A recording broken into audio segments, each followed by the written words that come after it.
नमस्कार दोस्तों। आज हम एक ऐसी समस्या के बारे में बात करेंगे जिसे बताते हुए लोगों की आवाज़ थोड़ी धीरी हो जाती है। मतलब थोड़ा लोग सब कुछ चाहते हैं। जी हाँ, पाइल्स की समस्या है ना। कभी कभी ऐसे लगता है कि लोग व्याधि के साथ भी भेदभाव करते हैं। किसी व्याधि को समझते हैं कि अपमानजनक व्याधि है और किसी व्याधि को समझते हैं कि वाह वाह वाह, जैसे ब्रेन हैमरेज हुआ, हार्ट अटैक हुआ, मतलब ठीक ऐसे। और पाइल्स हुआ तो मुझे पाइल्स की समस्या है। मतलब ये लक्षण पहचानने में और वैद्य को अप्रोच करने में परेशानी पेशेंट को होती है। हमेशा वो आते हैं बहुत लेट पेशेंट के पास, जब वैद्य के पास पेशेंट, जब वो परेशानी बहुत देर हो जाए या उन्हें बहुत ज़्यादा ट्रबल करने लगे तब आते हैं। तो सुनिए आज इसके बारे में थोड़ी सी बात। देखिए, पाइल्स की समस्या का क्या है लक्षण जिससे आपको वैद्य के पास जाना है अगर ये परेशानी हो तो। लैट्रिन करने का जो रास्ता है उसे हम मूल कहते हैं, एनस, मल द्वार है ना। वहाँ की जो तकलीफ होती है, वहाँ पे जो सूजन होता है या मस्से होते हैं, उसे हम पाइल्स की समस्या कहते हैं। आयुर्वेद में इसे अर्श कहा गया है। अर्श यानी कि कील के जैसी संरचना होना, कील के जैसी चुभन होना, संरचना नहीं है फिर भी, या आपको वहाँ पे लैट्रिन करने के में दर्द होना, जलन होना, खुजली होना, या आपको चुभना और लैट्रिन के साथ कभी कभी खून आना, झाग आना, लैट्रिन करना बहुत पेनफुल एक्सपीरियंस होना, ये एक कॉमन लक्षण है पाइल्स का, जिसमें आपको अपने वैद्य से संपर्क करना है ना।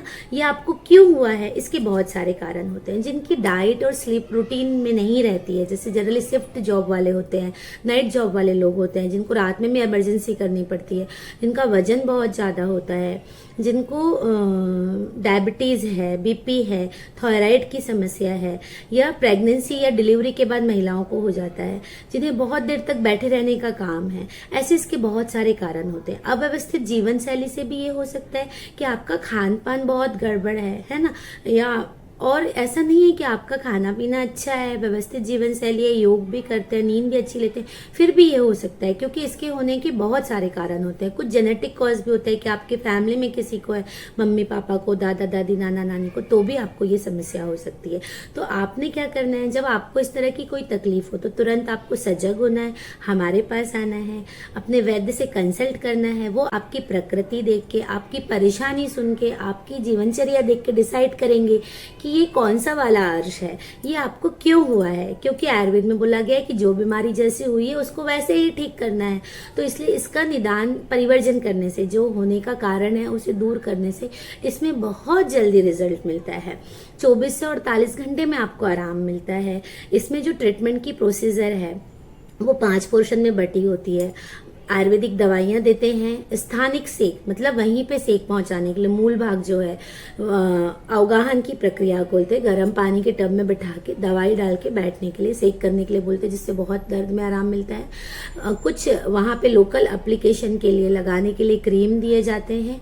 और पंचकर्मा में उसी द्वार में दवाई पहुंचाने के लिए वस्ती की प्रक्रिया होती है, और साथ में आपकी जीवन शैली, अच्छा डाइट और अच्छी स्लीप। सोचिए ये बीमारी कितनी खतरनाक है। आप इसको एक उदाहरण से समझिए। जैसे एक पेड़ है, उसका मूल भाग है जड़, अगर उसमें कोई बीमारी हो जाए तो ऊपर से आप पेड़ को कितना भी पोषण दीजिए, कितनी भी अच्छी धूप, पानी, हवा दीजिए, पर वो पेड़ फलेगा फूलेगा नहीं। ऐसे ही ये हमारा जो लैट्रिन करने की जगह है, हमारा गुद द्वार है, मल द्वार है, मूल भाग है, वो यौगिक प्रक्रिया में आपने देखा होगा कि हमारा मूलाधार चक्र भी वहाँ पे रहता है ना।